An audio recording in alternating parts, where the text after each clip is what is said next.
Makanya saya anjurkan dulu Bapak Ibu, kalau ngundang orang makan ke rumah, kasih makanan-makanan terbaik. Udang galah itu kan jarang tuh Pak, kepala baung, ikan kakap, pokoknya yang enak-enak tuh Bu.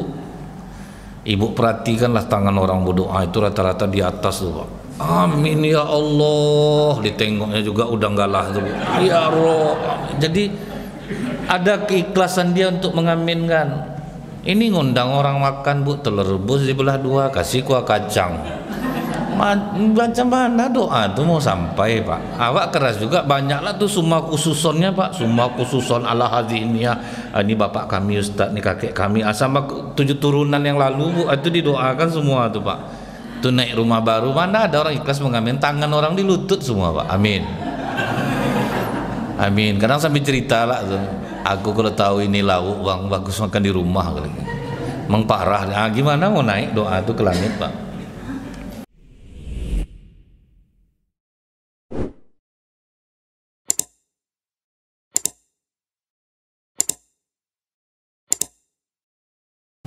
Dalam kitab Tanbihul Ghafilin Pak, Imam Abu Lais As-Samarkandi, di sini ada riwayat dari Abu Ayyub Al-Ansari, waktu Rasulullah SAW naik onta, ada orang Badui tiba-tiba menghalangi jalan onta Rasulullah ini, macam pembegal dia, dihadangnya Rasulullah Pak. Suruhnya Rasulullah turun. Kemudian apa kata Rasulullah? Ya Rasulullah, aku ingin bertanya, bagaimana cara aku untuk dapat dekat dengan surga dan bisa jauh dari neraka? Jadi bertanya tapi kasar Pak. Udah dia yang butuh tapi kasar cara bertanya, main hadang aja. Tapi yang ditanyanya bagus Pak. Apa amalan yang bisa mendekatkan dengan surga dan menjauhkan aku dari neraka? Dari sinilah kita memahami ternyata Rasulullah itu cukup faham dengan karakter orang Badui. Jadi memang mereka itu keras. Jadi Rasulullah tidak ada tersinggung Pak. Kalau kita kau udahlah bertanya, ginilah cara kau bertanya. Kalau Rasulullah tidak, santai aja dia Pak. Memang karakter mereka ini keras. Artinya apa Bapak Ibu? Kalau kita memahami karakter kultur suatu bangsa, kita akan faham kenapa mereka melakukan seperti itu. Contohnya, kalau kita ngobrol sama orang Bagan, itu mereka kadang ada yang suara itu seperti orang marah-marah kalau ngomong Pak. Aku nggak tahu dong. Padahal dia tuh ngomongnya ramah tuh Pak. Nah itu karakter. Kalau orang kita Sunda makin marah dia makin ramah dia kan. Nah, dia marah Pak tapi ramah.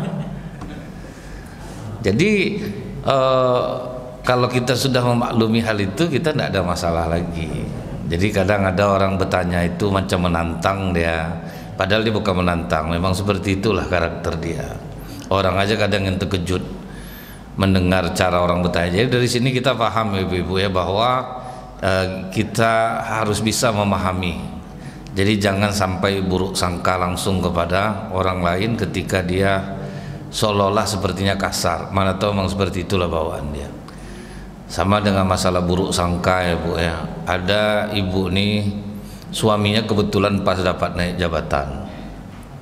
Biasanya ramah dia di masjid Bu. Jadi pas ada ibu-ibu di sebelahnya menyapa dia, Bu Ajah, gini aja dia Pak. Ya. Langsung ibu nih cerita. Baru suami naik baru lain-lah sombongnya. Tidak mau dia memandang wajah saya Bu. Lain-lah sombongnya nih.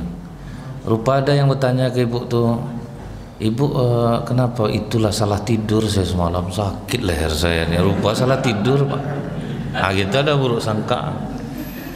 Ini yang dikatakan Rasulullah Bu, jika engkau melihat satu keburukan di diri seorang muslim, cari 70 kebaikannya. Maksudnya itu tutup betul jalan untuk kita buruk sangka itu. Namun Bapak Ibu, apa pengakuan para ulama? Berpuasa di tengah hari yang terik lebih mudah bagiku daripada tidak berburuk sangka kepada orang lain. Nah itu beratnya Pak. Payah berbaik sangka itu Bu. Lebih ringan puasa lagi. Kalau puasa ibu-ibu sanggup ndak begunjing sehari, sanggup? Ndak yakin saya. Kadang sedang tadarus tuh menceritakan kue orang aja kerjanya, Bu. Kan terdengar di luar tuh, Pak, sambil dia tadarus nunggu dia ngaji itu. Ndak usah beli kerupuk bawang tempat Bu Des nih lagi Kak patah gigi palsu suami aku. Terdengar keluar. Terdengar keluar, Bu. Itulah susahnya. Jadi karena saya tahu, Bu, ini payah untuk dihindari. Nah, ini kita harus sadar juga nih, Bu. Kata ibu kami mau balik ini ndak pegunjing juga sama, Pak. Menggunjing amplop masjid lah kadang kalau duduk tuh. Sama aja sebetulnya, Pak. Jadi tiru sifat sahabat Rasulullah. Ketika dia mau tidur dia berdoa kepada Allah, ya Allah, jangan beri dosa siapapun yang menjelekkan aku hari ini. Aku sedekahkan diriku untuk siapapun menceritakan keburukanku. Jangan beri mereka dosa, karena kita pun macam itu, Pak. Awak pun pegunjing juga. Jadi kita tidak usah sok suci, betul lah, Bu, karena kita tahu ini kelemahan kita, Pak. Memang payah, terbayang tidak ibu-ibu duduk berlima tidak pegunjing. Tuh hambar tuh, Pak. Payah tuh, Pak. Susah tuh, Bu, tidak mungkin rasanya. Walaupun kadang pakai kata-kata ini, aku bukan menjelek-jelekkan orang ya Kak ya, memang tidak boleh sebetulnya itu. Datang kakak yang penasaran, tidak apa-apa lah Bu, kalau memang nyata tidak apa-apa. Kan inilah gaya. Kita penasaran, Pak. Jadi pahami karakter orang supaya kita bisa memaklumi apa yang mereka lakukan. Secara tidak langsung yang dilakukan Rasulullah inilah keuntungan orang yang belajar psikologi, Pak. Orang psikologi itu, Bu, payah mancing emosi ya, karena dia paham, Pak, dia mempelajari hal ini, harus paham dengan karakter orang. Mengenai pertanyaannya ini dijawablah oleh Rasulullah, jika engkau ingin dekat dengan surga, jauh dari neraka, sembah Allah, jangan kau sekutukan dengan apapun. Kata-kata ini mudah, Bu, sering kita dengar. Menyembah Allah, tidak menyekutukan sesuatu apapun, itu memang kita zaman sekarang udah tidak ada lagi nyembah pohon, kita tidak ada lagi nyembah batu, tapi kita banyak yang menyembah jabatan. Kadang ini sudah dianggap maklum, Pak. Jadi Ustadz, suami saya bisa duduk di jabatan itu, tapi ada yang minta 200 juta. Ini kan salah satu contoh yang sudah halal menurut kita nih, Pak. Saya bilang, ibu cerita 200 juta ke saya ini pedagang, Bu. Besar 200 juta itu kalau dalam pikiran saya. Atau tidak pun pedagang, ibu kerjasama aja sama peternak. Bagi dua hasilnya itu lebih besar dan berkah, karena ibu akan melalui fase ada nanti rugi, binatang ternaknya mati. Jadi ibu makin dekat sama Allah ini ya, daripada ibu paksa seperti ini. Udah zamannya nih Ustaz, tidak bisa kita lagi kalau baik-baik aja, tidak bisa duduk nanti suami saya. Saya ceritakanlah sama dia, Bu, banyak pejabat di Provinsi Riau ini yang mereka itu ahli. Orang kalau sudah ahli dalam bidangnya tanpa membayar malah diminta. Itu bedanya, Pak. Jadi jangan kita mengira semua pejabat ini aneh-aneh kelakuannya, Bu. Ada mereka memang ahli dalam bidang itu, bidang tata kota, bidang ini, bidang itu tuh mereka tidak membayar malah ditarik, Pak, diminta. Jadi tugas kita apa? Jadilah ahli. Kalau kita sudah ahli, kita akan dicari orang tanpa harus membayar. Atau jadilah orang yang berprestasi. Orang berprestasi itu kadang dibujuk lagi, Pak. Di kantor kami aja lah ya, pokok di bagian mana aja nanti bisa. Nah, itu kalau orang berprestasi, orang ahli. Jadi kita ini dituntut, kalau anak itu pokoknya kamu ahli, kamu di satu bidang, maka kamu akan dicari orang. Kalau tidak, kamu harus membayar nanti untuk mendapatkan jabatan. Kata-kata Ustadz itu memang betul, Ustadz, tapi bisa stuck apa saya? Oh ya udah, itu terserah ibu. Kalau ke saya ibu cerita, tentu saya membantahnya, disebabkan saya tidak melakukan hal itu dan itu tidak bidang saya. Tapi kalau ibu cerita ke orang kebanyakan, itu hal yang wajar, nama ada zamannya seperti itu. Mungkin pun diantara kita nganggap itu hal yang biasa, Pak. Jadi dibayarnya lah jabatan itu, Bu. Duduklah suaminya. Dalam waktu 1 tahun perkembangan harta cukup signifikan, Pak. Banyak hartanya. Saya tidak mengatakan suaminya korupsi, tidak. Karena Kan banyak juga Pak, uang tinjuan, tamparan, sikutan, tendangan. Jadi macam-macam lah duitnya, kaya lah dia dengan jabatannya itu. Menangislah ibu tuh ketemu saya lagi. Apa lagi yang ibu tangiskan? Apa yang ibu inginkan sudah dapat. Dalam 10 hari dia kerja Ustaz, 3 hari cuman dia di rumah, terlalu sibuk betul dia. Ibu terimalah konsekuensi ini, kan balasannya dapat kekayaan, kemewahan. Saya sangka ya dia dinas luar Ustaz, lupa bercewek dia Ustaz. Lah selesai. Saya heran Ustaz, suami saya ini PNS kok sering Kapolres nelpon dia. Dan curiga juga saya tuh Ustaz, suami saya ini PNS, kenapa Kapolres sering nelpon dia? Kalau udah Kapolres nelpon dia bisik-bisik. Pas dia mandi Ustaz, nelpon lah Kapolres nih, saya angkat, rupanya cewek Ustaz. Ditukar suaminya tuh Bu, nama cewek itu jadi Kapolres supaya ndak curiga istrinya. Sakit hati saya Ustaz, saya ambil HP ya, saya rendam dalam gelas kopi. Pas dia keluar dari kamar mandi, mana HP abang? Tuh sedang minum kopi sama Kapolres. Sejak itulah berkelahi terus kami. Dan ibu tuh sampai hari ini sebentar check up awal bros, check up ini, belum ambil obat ini, udah Pak, sakit terus Pak, tidak ada yang sehat lagi sejak kejadian itu.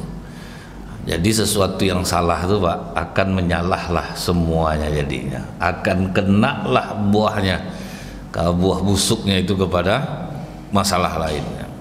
Jadi ini yang banyak terjadi nih Bu, orang menyembah jabatan, ada yang jadi penyembah uang. Nah, yang penyembah uang ini pernah saya sampaikan ke Bapak Ibu mengenai ada apa namanya, ada caleg yang mau maju.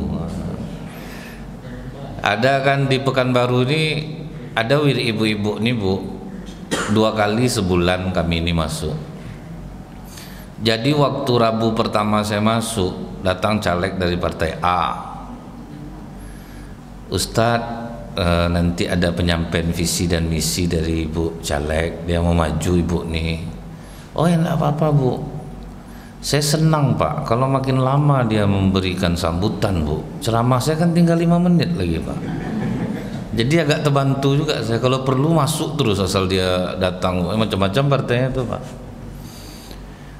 ngasih kata sambutan lah Ibu nih. Pertama ibu-ibu nih tidak respon Bu, diam aja. Ibu-ibu, insya Allah saya akan maju tahun depan, jadi mohon bantuannya. Pertama ibu-ibu tuh biasa aja wajahnya, kan saya duduk di depan, ini kan dibuka, jadi nampak saya wajah ibu-ibu ini tidak respon. Tapi setelah ibu ini mengatakan, Bu, saya kemari membawa sembako 5 kg beras, 1 telur, 1 papan telur, Indomie 1 kardus, ada juga ikan sarden mereknya Mili ya Bu, bukan karamel. Gitulah tuh Pak, karena dia tahu Mili yang paling mahal. Jadi nanti tolong diterima ya Bu, namanya udah dicatat ya Bu Emma ya. Itu family Bu Emma nih Pak calegnya. Udah selesai dibagi-bagi. Apakah ibu-ibu mau memilih saya untuk tahun depan? Iya Bu, pokok kami memilih Ibu. Ajarkan kami cara mencoblosnya. Ada semangat lah Ibu tuh menunjukkan cara mencoblos ya Bu ya. Rabu ketiga saya masuk lagi Pak, ada lagi caleg masuk. Apakah ibu-ibu udah punya seragam? Belum Bu. Saya ada bawa bahan itu Bu, nanti ada yang ngukur, kita jahit, nanti saya bayarkan. Tuh langsung sumringah wajah ibu-ibu tuh Pak. Selain seragam, saya juga membawa sembako Bu. Dedi tolong diambil di mobil Ibu, sopir Ibu caleg nih Bu. Diambil lah. Semua nama udah dicatat ya Bu Rita. Ini family Bu Rita lagi Pak. Yang family Bu Emma tuh Bu ngamuk nih, males tengok. Udah apa kemarin. Selain sembako ini ibu-ibu, saya juga ada sedikit rezeki. Masing-masing ibu-ibu akan mendapatkan Rp200.000. Ibu sudi menolong saya besok milih? Iya Bu, kami pokoknya milih Ibu. Duit merubah segalanya Pak. Saya di depan tak tahan, saya mau ketawa Bu. Ibu-ibu tuh berkelahi dia sama dia jadinya. Datang yang family caleg yang kemarin, tidak boleh kayak gitu kak, kita kan udah janji kemarin milih ibu tuh. Apa kau di 200.000 lagi tambah seragam, nampak kelahi dari depan tuh. Nah, itulah dahsyatnya duit merubah orang Pak.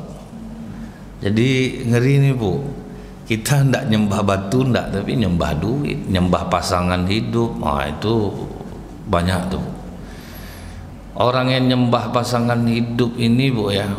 Pokoknya sampai ada kalimatnya lah gitu Pak ya.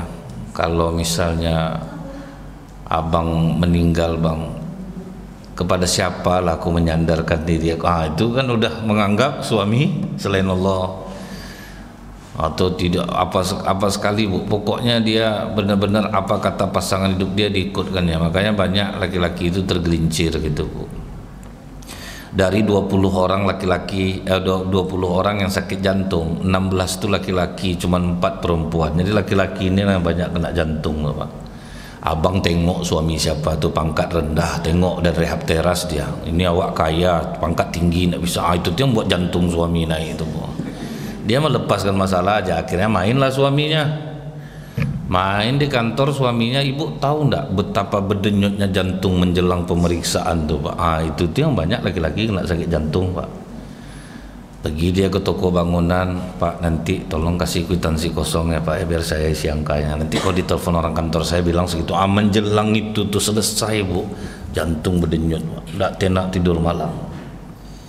Belum lagi nih nanti menelpon belum. Itu tuh yang banyak buat laki-laki itu jantung. Perempuan apa enak tidurnya Pak. Yang kena masalah kan suaminya.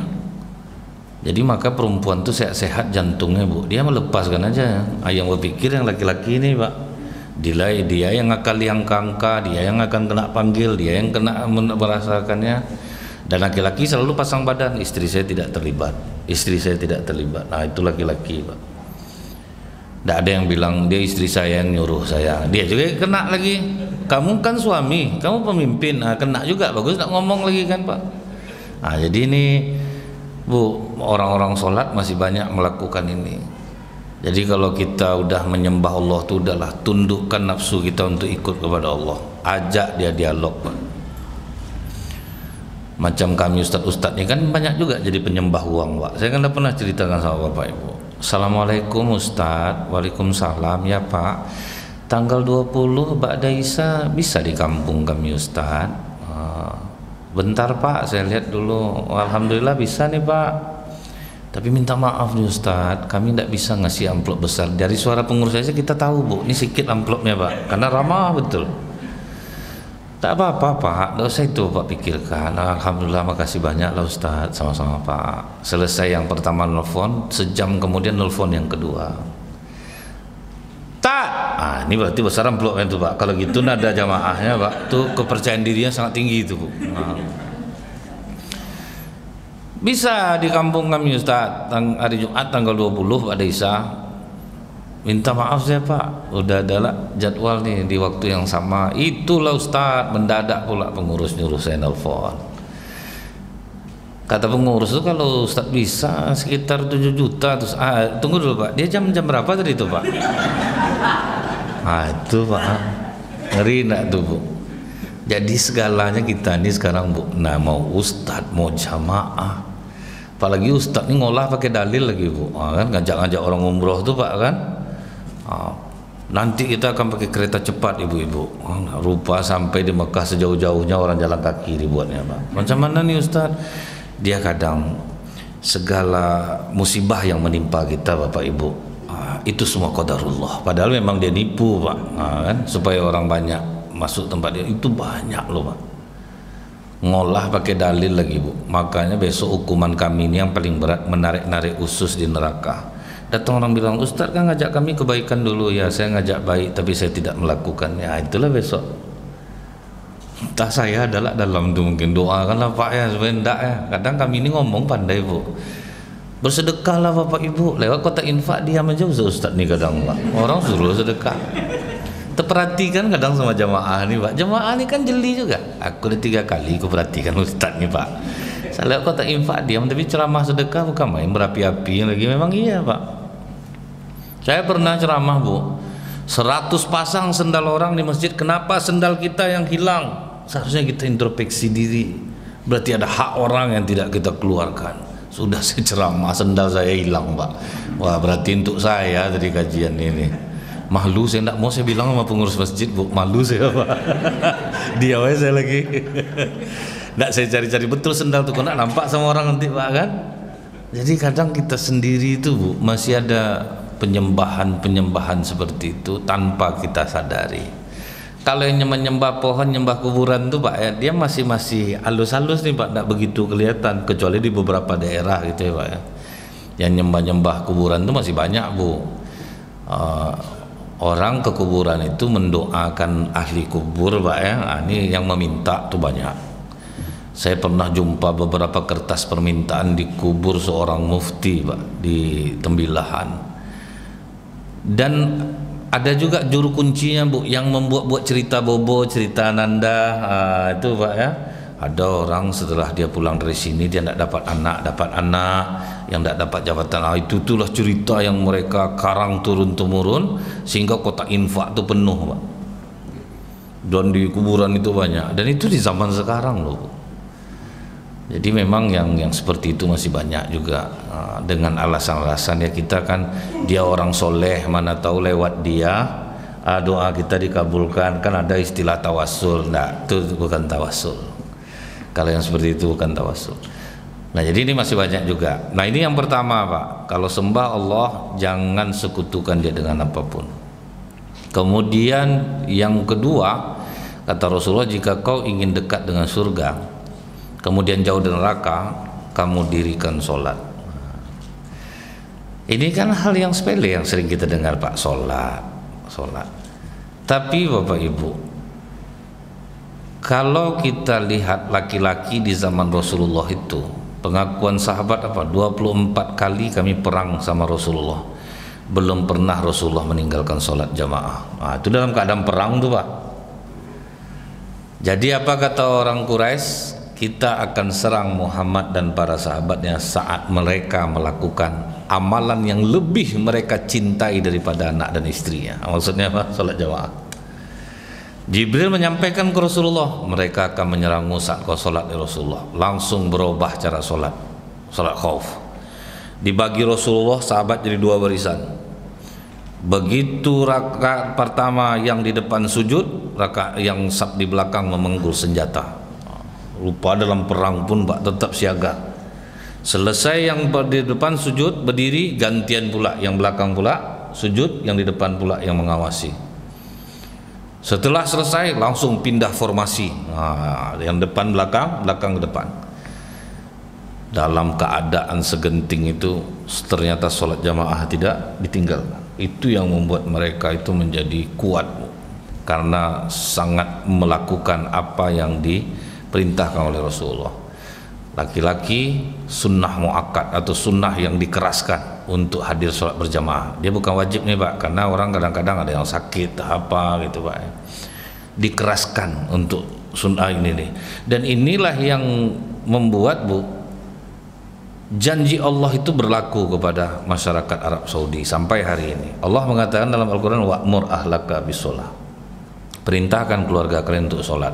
Wastabir alaiha, bersabarlah di atasnya. La nas'aluka rizqa, kami tidak meminta rezeki kepadamu. Nahnu narzukuk, kami yang ngasih kalian rezeki. Wal akibatul littaqwa, akibat yang baik bagi orang yang bertakwa. Jadi kalau orang mengikuti sholat berjamaah itu, aku yang menjamin rezekinya. Bapak Ibu lihat, di Arab Saudi itu ada hotel yang hanya buka sekali setahun, Pak. Pas zaman haji aja, pas musim haji dia buka hotelnya. Sudah selesai musim haji, ibadah setahun loh. Pokoknya ibadah aja hidupnya lagi, Bu. Besok tahun depan buka lagi. Jadi orang itu betul-betul tidak menggila soal dunia ini, dan rezeki mereka ditanggung Allah, Bu. Berapa ribu jemaah umroh setiap hari yang berangkat, mau berapapun harganya dibayar orang, Pak. Orang ngantar duit ke sana. Itu menandakan apa? Oh, ternyata kalau laki-laki sholat berjamaah itu dia nggak mikir sebetul masalah rezekinya lagi, karena rezekinya pasti ditanggung oleh Allah. Ya cobalah, Pak, mereka itu kaya, Bu, tetapi kekayaan itu hanya sampai di genggaman, tidak sampai ke dalam jiwa. Mereka punya harta untuk dihinakan, bukan untuk dimuliakan. Beli Lamborghini 4 miliar, belum nabrak trotoar, tinggal. Nanti ada orang mulung, Pak. Sepeda motor harga 750 juta, beli tutup pakai spanduk buruk aja depan rumah. Kita duduk aja anak kecil dekat mobil berdempung jantung, Pak. Gores pula mobil, satu panel 400 lah. Itu yang dipikir selama tarawih itu, Pak. Lama imam batuk dia, Pak. Itu arti cepatlah ruku. Kan ada batuk-batuk kode ini, Bu. Batuk-batuk kode imam tuh ada sandi-sandinya tuh, Pak. Kalau itu cepatlah ruku. Itu terlalu panjang berarti di Al-Fatihah. Tapi kalau udah berhenti imam tuh besok tuh. Itu batuk tuh udah parah tuh, Pak. Dari tadi aku batuk lagi enggak juga kau dengarkan. Kalau udah tuh berhenti imam besok itu. Jadi ada, Pak, batuk-batuk makmum ini memberikan sandi-sandi khusus. Dan jamaah pun paham juga mana yang batuk asli, mana yang tidak. Makanya orang yang batuk untuk memberikan kode batal lah sholatnya, karena dianggap bicara. Karena dianggap dia bicara. Tapi janganlah sampai Bapak kalau sakit betul ya batuk aja lah, Pak. Orang tahu mana batuk yang tidak dibuat-buat itu kan tahu orang. Nah setelah itu mereka kaya raya itu ya, Bu, ya, mereka tidak memuliakan harta itu. Bahkan dari kecil anak-anak mereka tuh udah diajarnya berbagi itu. Pokoknya ada uang sedekah. Kalau bulan puasa ini waktu susun mereka membawa aneka makanan yang lezat-lezat untuk berbuka tuh, Pak. Dibujuk-bujuk orang supaya mau ngambil tuh. Mereka tuh ngasih perbukaan makanannya makanan terbaik, Pak. Tidak macam kita, Bu, antar salah, resoles, kadang salah lauk yang keras itu diantar ya, Pak, yang udah dipanasin itu, mencibir orang kalau menggigitnya itu, Bu, gitu kan. Nama yang udah di apa itu kan, kalau dipanasin lagi itu kan keras salah lauknya itu, Pak. Soal itu resoles, Bu, menggigitnya itu panjang baru putus dia, kan itu kan berarti yang murah betul tuh, Pak. Kasih resoles yang harga 4.000 sebiji itu baru bersyukur orang makannya, Bu, dapat dia mayonesnya. Ini memang rajin ngasih orang pembukaan, Bu. Tapi itu pula lah, sirup nih marjan warna merah ini kok jelang merahnya, Pak. Itu banyak campurannya, Bu, macam tetong dibuatnya, Pak. Tidak ada terasa manisnya sedikit pun. Jadi kalau memang mau ngasih orang tuh kasihlah yang terbaik. Mereka itu Bu, kecil-kecil anak udah suruh sedekah. Kalau kita kan dari kecil anak udah diajar pelit, kau habiskan di rumah nih makan tuh anak siapa tuh lain congok itu habis makan. Itulah maka anak-anak tuh pelit dia, Pak. Dari kecil tuh udah diajar pelit.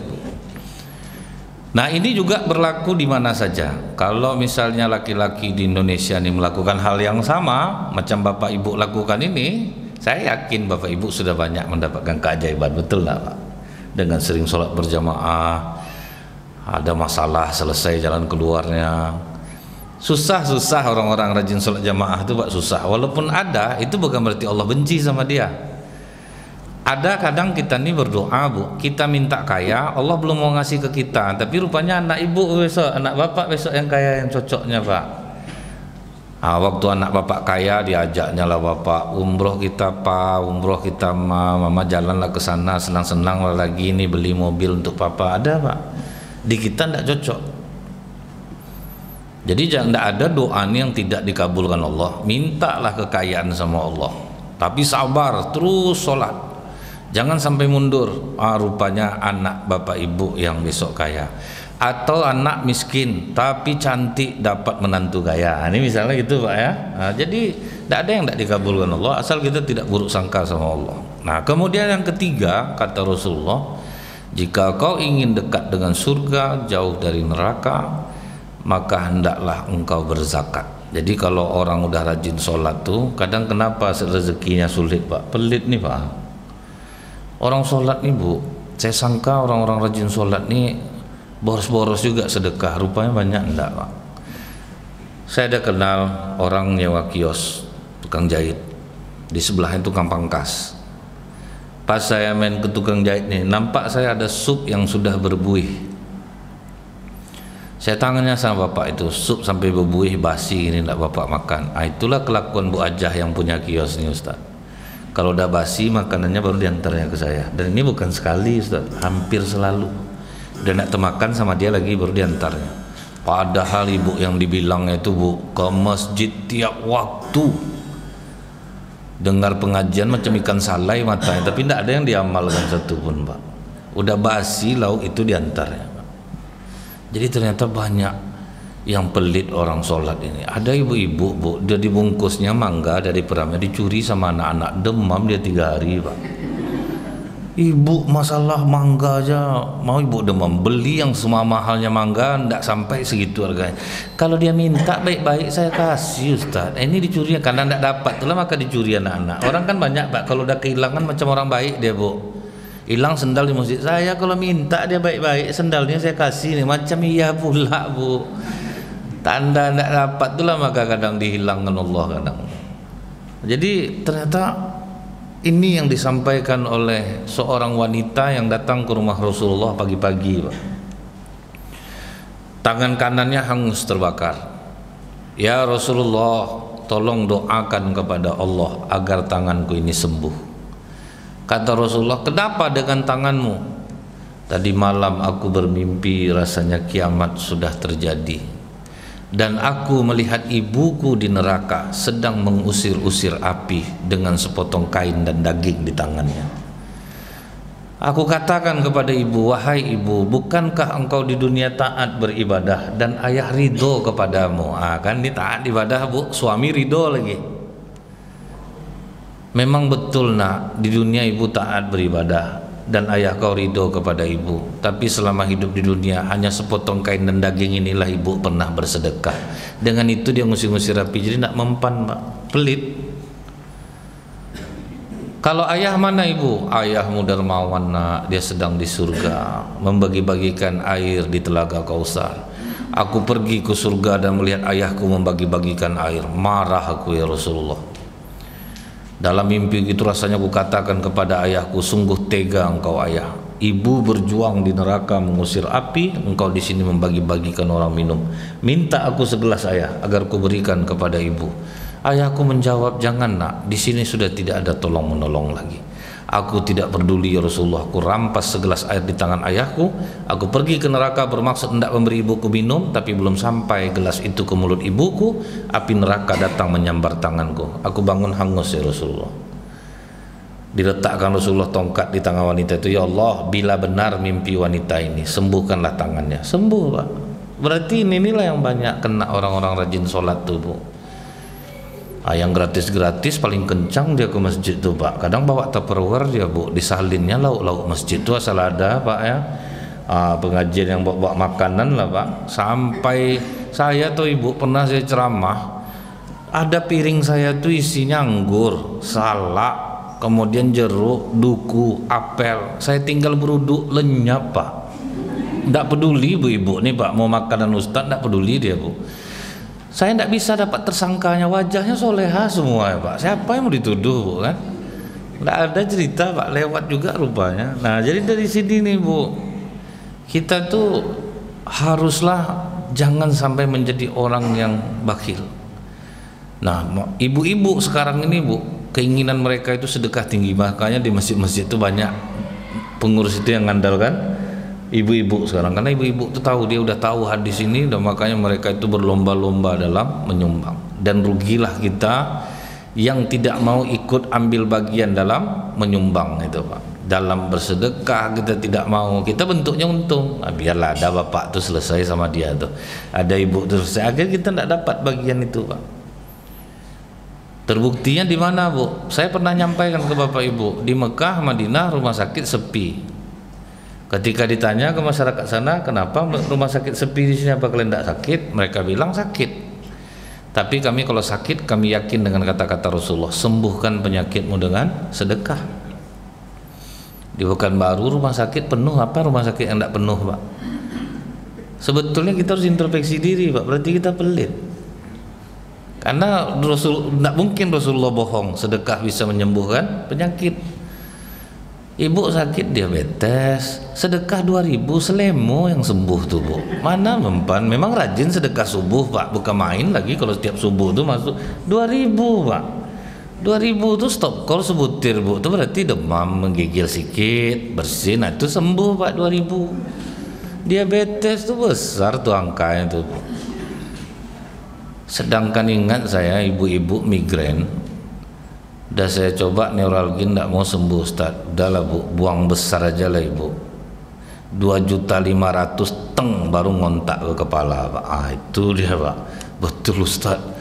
Migrain 2.500.000 Bu, diabetes kira-kira berapa tuh Pak? 10 baru oke. Kita ndak ada Bu nyumbang tuh, yang kalau orang yang besar-besar nyumbang di masjid ini, Ibu perhatikanlah hidup mereka. Kan dapat kita contoh Pak. Siapapun dermawan di dekat masjid kita ini, perhatikan hidupnya, berkah bertambah, badan sehat. Kalaupun dia sakit dia tidak pernah mengeluh. Itulah efeknya Pak, orang-orang yang rajin menyumbang.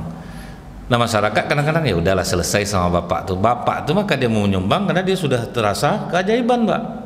Ibu-ibu yang nyumbang besar di masjid ini, dia mau aja kapan perlu sendirian dia, karena dia tahu keajaiban dari diri dia. Semalam Bu, acara buka bersama, dia undang seluruh kawan-kawan alumni dia, dan saya tahu Pak, untuk paket makan di Arya Duta itu satu orang selama bulan Ramadan 178.000, all you can eat. Satu orang 178.000. Ibu kali 75 orang. Rupanya donaturnya cuma satu Pak. Saya perhatikan dia Bu ya, dari wajah, senyumnya, waduh, pantas dia ambil bagian ini gitu. Saya itu senang nengok orang bahagia Ustaz, asal mau aja kawan-kawan saya ini ngumpul lah. Biarlah 75 kali 178 lumayan duitnya tuh Pak. Berapa duitnya tuh Bu? Tapi santai, tapi nampak Bu wajah tuh ceria, nengok orang apa ndak pindah kebahagiaan orang ke diri dia Pak.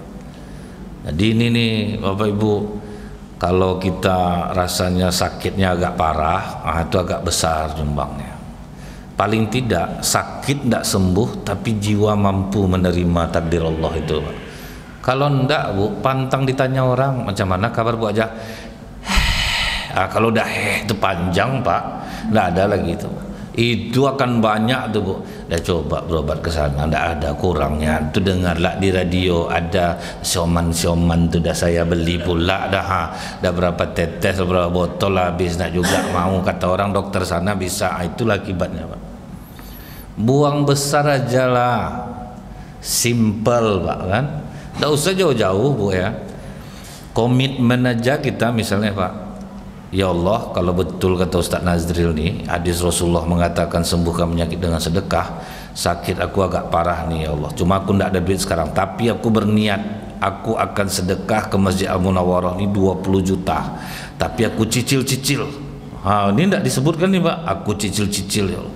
Coba aja lihat keajaiban niat tuh, tidak usah disampaikan ke orang, kita sendiri ya. Tapi kalau udah sembuh janganlah nak jadi nyumbang, ada sembuh tidak usah lagi.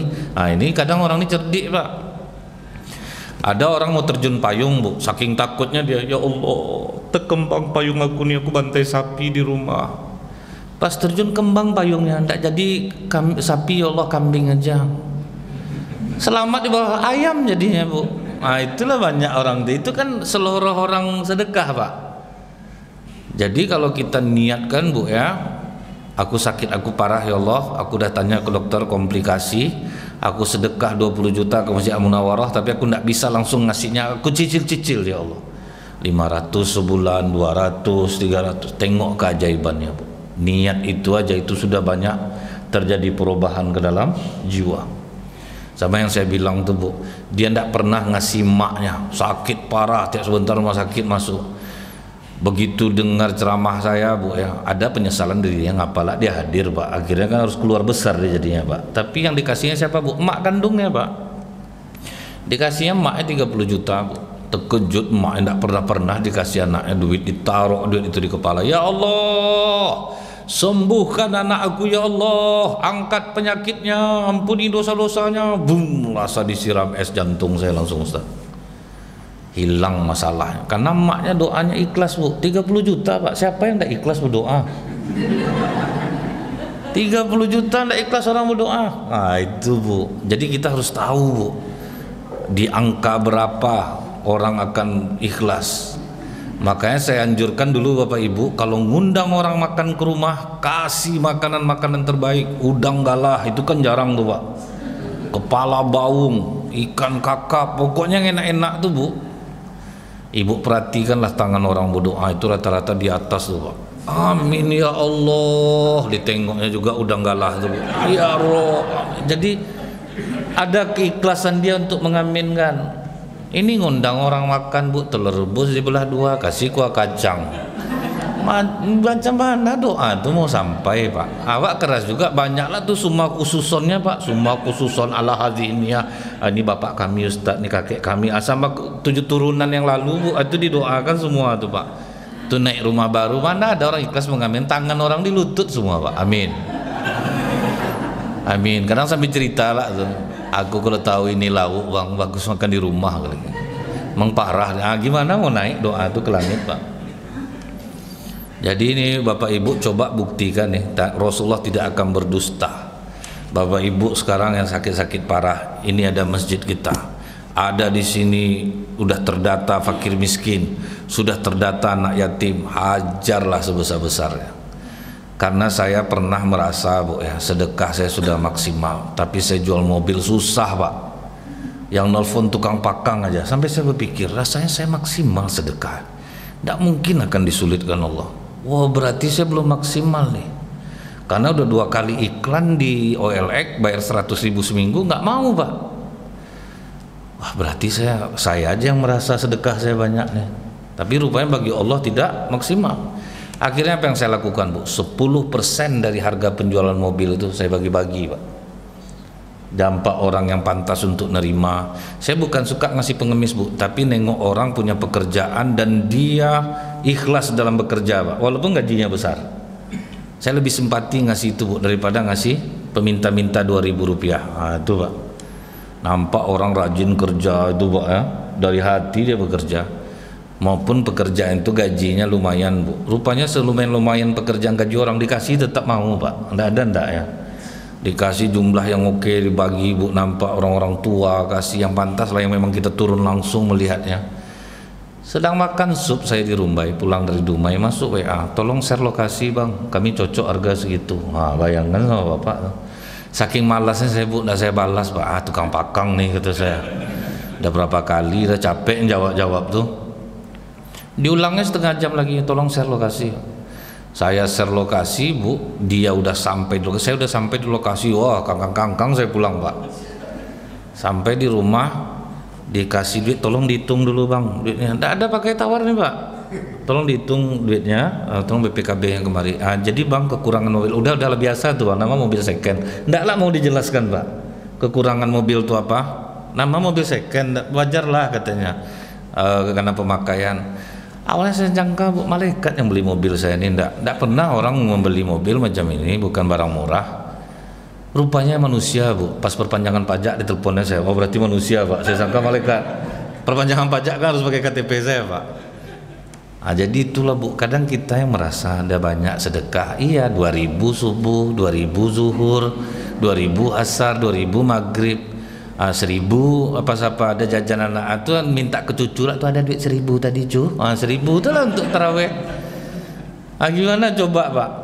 Jadi saya coba berazam aja Bapak Ibu dalam hati ini tanpa diketahui orang, aku ya Allah, aku sakit aku ini parah, aku niat aku nyumbang ke Masjid Al-Munawwarah ini 10 juta, tapi aku cicil ya Allah, aku tidak bisa bayar sekarang, aku ansur-ansur 100, ada duit aku 100, 200, catat Bu, sampai dia 10 juta. Lihat keajaibannya. Ini tidak usah tahu orang nih Pak, lihat keajaibannya nanti. Nah kemudian yang terakhir kata Rasulullah, agar kau dekat dengan surga, jauh dari neraka, pelihara hubungan silaturahmi. Inilah nih Pak, ini paling berat nih Bu, akhlak tertinggi dari seorang muslim itu ketika dia mampu memaafkan kesalahan orang yang tidak termaafkan. Apa kata para sahabat? Kami sedang duduk di padang Arafah, tahu-tahu Rasulullah mengatakan apa Pak? Jangan ada yang duduk bersamaku orang yang memutuskan hubungan silaturahim. Kita ini banyak Bu, kenapa silaturahim namanya? Yang satu rahim yang paling penting Pak. Orang banyak kan bertengkar tuh adik beradik, bukan sama orang. Kalau sama orang pengertian kita tinggi Bu, ala biasa tuh enggak apa-apa, tapi adik beradik Pak, itu yang paling banyak hancur. Makanya kita tuh Bu, dari beberapa riwayat rata-rata orang bertengkar sama keluarga, tidak sama orang lain. Kalau sama orang lain kita mengerti. Jadi yang silaturahim itu yang paling utama itu Bu, yang satu rahim, karena itu yang berkemungkinan putus dan punya masalah. Kalau kita ini silaturahmi memperkuat hubungan kasih sayang Pak. Kalau adik beradik itu memang berkelahi Pak, kadang tidak bertegur sapa. Tapi kata Rasulullah, jangan duduk bersamaku orang yang memutuskan silaturahim. Tiba-tiba di belakang Rasulullah berdiri anak muda, lari, dia langsung keluar Pak. Tidak lama sudah itu balik, dia balik. Dari mana kau, kata Rasulullah, kok keluar kau? Aku ngomong, aku sudah lama tidak tegur sapa dengan tanteku ya Rasulullah, kami ada bertengkar. Jadi tadi aku sampaikan kepadanya, Rasulullah melarang duduk orang yang memutuskan silaturahim. Terkejut tante aku tuh, dia minta ampunkan kepada Allah untuk diriku, aku memintakan ampun kepada Allah untuk dirinya. Jadi kami sudah berbaikan ya Rasulullah, makanya aku duduk lagi di sini. Memangnya kenapa ya Rasulullah tidak boleh duduk bersamamu orang yang memutuskan hubungan silaturahim? Kata Rasulullah, rahmat Allah tidak akan turun kepada satu kaum bila ada di antara mereka yang memutuskan hubungan silaturahim. Awak udah enak-enak duduk di masjid, rupanya ada di antara bapak ibu nih yang sedang bertengkar sama keluarga, tidak bertegur sapa sesama jamaah, kadang jauh-jauh duduknya Pak, kan? Tidak mau bersalam, kan banyak di masjid-masjid macam itu tuh Pak. Aku kalau tidak mau masuk bulan puasa Bang, tidak akan bersalam aku sama dia. Itu tuh bilanglah tuh Pak, berbilanglah tuh. Jadi sangkanya Bu, bulan puasa ini aja perlu maaf-maafan tuh Pak. Padahal di bulan manapun kita tidaklah nunggu Pak, aku mau minta maaf sama dia pas tunggu mau masuk puasa lah. Kan ada juga orang macam itu Pak, nunggu puasa lah baru minta maaf. Setelah itu apa kata Rasulullah Bu? Rasulullah pas duduk nampak oleh sahabat Rasulullah tersenyum lebar. Ditanya oleh sahabat, kenapa kau tersenyum ya Rasulullah? Aku melihat di padang mahsyar dua orang laki-laki tertunduk di hadapan Allah. Yang tertunduk pertama mengatakan, ya Allah, ambillah seluruh kebaikan yang ada pada diri dia, karena dia pernah menzolimi aku di dunia. Kata Allah, apa kebaikan yang mau dikasih ke kau? Tidak ada sedikit pun kebaikannya. Rupanya memang jahat orang ini Pak. Setelah itu apa kata Allah? Angkat kepalamu. Yang menuntut pertama ini Bu, pas dia angkat nampak dia istana yang sangat indah. Istana untuk Nabi apa itu ya Allah? Istana untuk orang melakukan amal seperti apa itu? Istana untuk orang sidik seperti apa itu? Kata Allah, istana ini untuk orang yang mampu membayarnya. Siapa yang mampu membayarnya ya Allah? Kau pun mampu membayarnya. Dengan cara apa? Maafkan kesalahan saudaramu itu. Itu rupanya Bu. Jadi kalau kita pikir-pikir, biarlah, penting aku besok di surga mendapatkan istana di surga. Aku tidak akan mau dendam-dendam sama orang. Karena apa? Dendam ke orang akan menyakiti diri sendiri Pak. Kan udah kita kaji minggu lalu Bu. Kita sendiri yang rugi, tidak kita maafkan orang, kita sendiri yang rugi. Badan awak sakit dibuatnya, memikirkan dia malam langsung berdebar jantung kita. Itu tuh yang membuat susah tidur kita dibuatnya. Jadi inilah Bapak Ibu ya, 4 amalan yang mendekatkan kita dengan surga, menjauhkan kita dari neraka. Mohon maaf lahir batin. Subhanakallahumma bihamdika asyhadu an la ilaha illa anta astaghfiruka wa atubu ilaik. Assalamualaikum warahmatullahi wabarakatuh.